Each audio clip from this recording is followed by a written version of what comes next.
പുതിയൊരു വീഡിയോയ്ക്ക് സ്വാഗതം. നിങ്ങൾ 10 ദിവസത്തെ അവധി അടിച്ചു പൊളിക്കുന്നുണ്ടല്ലോ. ഞാനിവിടെ അടിച്ചു പൊളിക്കുകയാണ്. ക്രിസ്മസ് അപ്പൂപ്പൻ്റെ ശരിക്കുമുള്ള കളർ നിങ്ങൾക്ക് അറിയാമോ? റെഡും വൈറ്റും അല്ലേ? പക്ഷേ യഥാർത്ഥ കളറാണ് പച്ചയും വൈറ്റും. നിങ്ങൾ ചിന്തിക്കുന്നുണ്ടായിരിക്കും ക്രിസ്മസ് അപ്പൂപ്പൻ്റെ കളർ പച്ചയും വൈറ്റുമോ എന്ന്. അല്ല, റെഡും വൈറ്റുമാ എന്നായിരിക്കും നിങ്ങൾ ചിന്തിക്കുന്നതല്ലേ. എന്തെന്ന് വെച്ചാൽ ക്രിസ്മസിന് അവരുടെ നാട്ടിൽ അവർ എന്നും ഓരോരു ഭക്ഷണത്തിൽ പച്ചയും വൈറ്റും എന്നാണ് അറിയപ്പെടുത്തിയിരുന്നത്.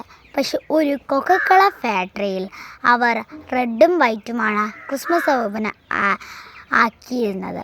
അതോടും ക്രിസ്മസ് അപ്പൂപ്പൻ റെഡും വൈറ്റുമായി. അങ്ങനെയാണ് ക്രിസ്മസ് അപ്പൂപ്പൻ്റെ കളർ റെഡും വൈറ്റുമായത്. ഇതുപോലത്തെ ചെറിയ ഷോർട്സ് വീഡിയോ നിങ്ങൾക്ക് ഇഷ്ടമാണെങ്കിൽ ലൈക്കും സബ്സ്ക്രൈബും തൊട്ടടുത്ത് കിടക്കുന്ന ബെൽ ബട്ടണും അമർത്താൻ മറക്കരുതേ. Bye bye.